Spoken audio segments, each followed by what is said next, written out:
A gente conversa agora com o senador pelo PSDB do Sergipe, Alessandro Vieira.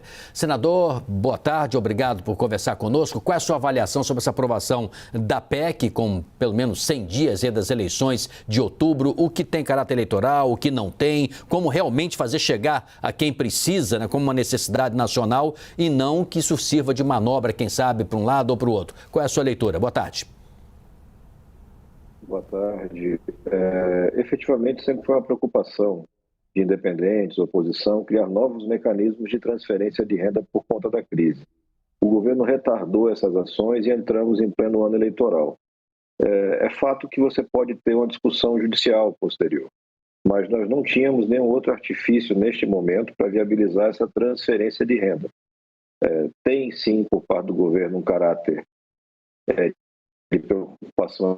Se não fosse isso, não teriam retardado tanto, né, dificultado tanto essa trajetória da PEC, mas não dá para deixar de lado o sofrimento das pessoas. Tem que criar mecanismos, e esses são mecanismos, a gente procurou restringir ao máximo, evitar propaganda oficial, evitar a possibilidade de novas medidas que não aquelas já descritas, e foi nesse cenário que se deu a aprovação praticamente unânime na Casa. Senador, existem pelo menos, no mínimo, 3 apreensões sobre essa PEC nesse momento, ou análises, como quiser. É uma social, que o senhor acabou de comentar agora, é uma econômica e é uma política. Eu quero perguntar sobre a política nesse momento. Como explicar para o público que todos os senadores, exceto o senador José Serra, tenham votado a favor dessa PEC nesse momento e os discursos de candidatos tenham sido contrários? Nós falamos do discurso do ex-presidente Lula, ainda há pouco, contrário a essa PEC eleitoreira, como ele fala. A senadora Simone Tebet, o senhor não tem candidato próprio, seu partido, mas apoia a senadora Simone Tebet, que foi exatamente nessa mesma linha. Como é que os candidatos vão poder falar, então, uma hora, à noite uma coisa, de manhã outra? Eu posso responder pela minha coerência. Eu sou autor de projetos e de emendas exatamente nesse mesmo sentido da PEC, já há muito tempo. Na aprovação anterior da questão do ICMS, a gente teve essa discussão e já naquele momento o relator, que era também o senador Fernando Bezerra, assumiu o compromisso de utilizar o texto na futura PEC de combustíveis, como de fato usou. A gente tem que colocar o pé no chão e deixar de lado um pouco a questão eleitoral, ou eleitoreira, se preferir. As pessoas precisam de um socorro. É claro que se nós tivéssemos um governo mais organizado, mais previdente e que fizesse uma gestão melhor de orçamento, não seria necessário você fazer movimentos tão radicais.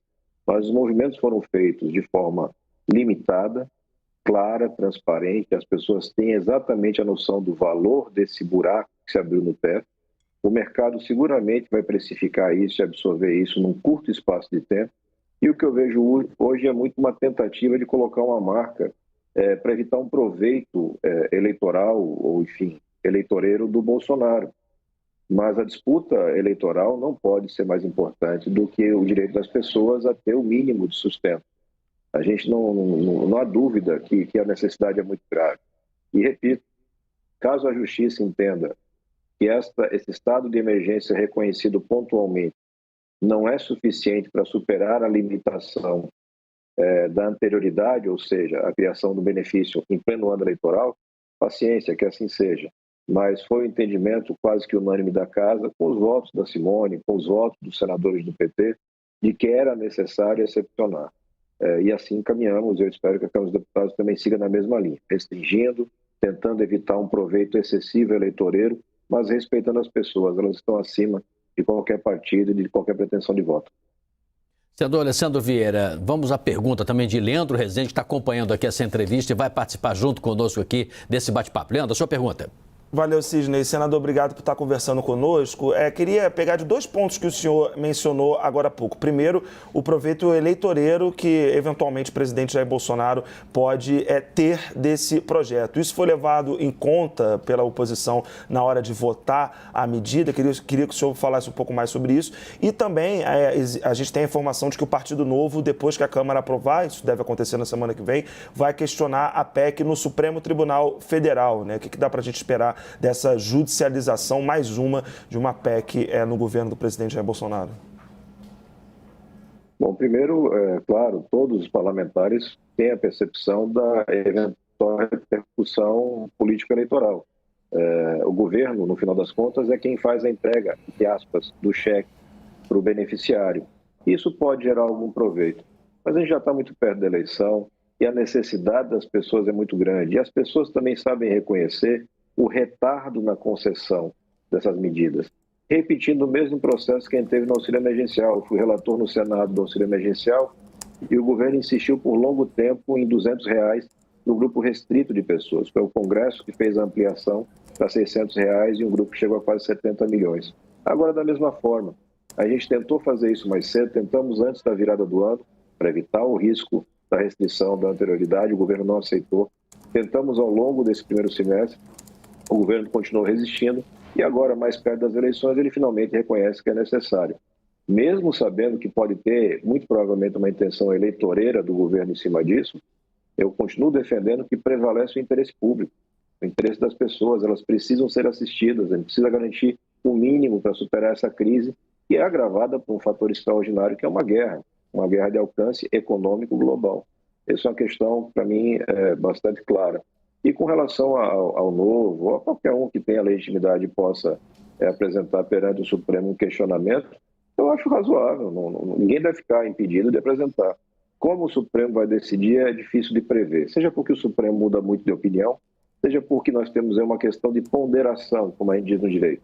Existe sim a previsão legal de que você tem que ter anterioridade, aquelas restrições todas que nós já conhecemos e vocês vêm falando há bastante tempo.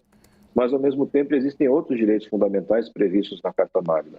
Essa ponderação, esse equilíbrio do que é mais importante será feito pelos ministros. E eu diria, com o maior grau de probabilidade, que eles devem reconhecer que sim, a gente poderia fazer como fez essa exceção via emenda à Constituição. Senador, existem alguns aspectos para levarmos em consideração, nesse caso, do eventual uso eleitoreiro. O primeiro deles, a propaganda institucional ela é proibida, de cara. Segundo, se houver abusos, tem a Justiça Eleitoral. Presumivelmente, ela talvez não tenha condições de verificar todos os recantos do Brasil, mas ela pode agir no atacado. E tem um outro fator relevante que é a sapiência, o equilíbrio, a politização do eleitor. A gente tende a achar, de forma infantilizada, que o eleitor vai se deixar seduzir por qualquer coisa. Sabemos que, historicamente, tem isso? Tem, um segmento X, mas tem o brasileiro que quer realmente a coisa feita com seriedade. O senhor acredita nisso, na capacidade do eleitor de saber separar o joio do trigo? Sim, eu tenho muito respeito pela capacidade do eleitor. O Estado é de necessidade efetiva.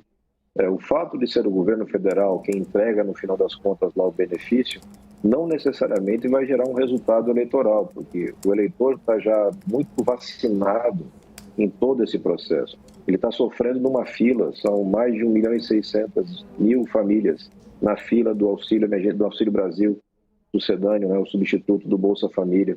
Essa turma vai, talvez, sair da fila agora, em 2 meses. Isso não vai dar tempo de gerar um efeito eleitoral e, se gerar, paciência. Acima da eleição está o interesse dos brasileiros. Eu estou vendo, surpreso, gente que defende o fim do teto se transformando em fiscalista radical da noite para o dia. Isso acaba ofendendo o eleitor. O eleitor está percebendo claramente que tem gente apostando no quanto pior, melhor, para ter um resultado eleitoral. Isso é tão reprovável quanto o uso da máquina eleitoreira. A gente precisa cada vez mais de gente séria no Brasil que bote o pé no chão e respeite as pessoas. As pessoas precisam dessas medidas. O único mecanismo viável que se apresentou na circunstância política foi a emenda à Constituição, e assim o fizemos. Se a justiça corrigir, é do jogo democrático, está dentro do equilíbrio das forças, dos poderes, mas acredito que o Congresso terá a sua compreensão respeitada. E se tiver algum abuso, você foi muito feliz, a justiça vai apurar. Vários outros anteriores a gente conseguiu barrar. Eu representei junto ao TCU, por exemplo, só para dar um exemplo pequeno, contra aquelas substituições de cartões para mudar o nome, tirar o Bolsa Família, que era do PT, e botar o Auxílio Brasil, que é do Bolsonaro. E a justiça atendeu. Não aconteceu a substituição. Eu acho que equilíbrio e bom senso, ainda mais no momento de crise, são essenciais. A gente agradece, então, a participação e os esclarecimentos aqui do senador Alessandro Vieira, PSDB de Sergipe, por estar aqui com a gente no Visão CNN. Obrigada, senador. Eu agradeço pelo espaço, um abraço para vocês.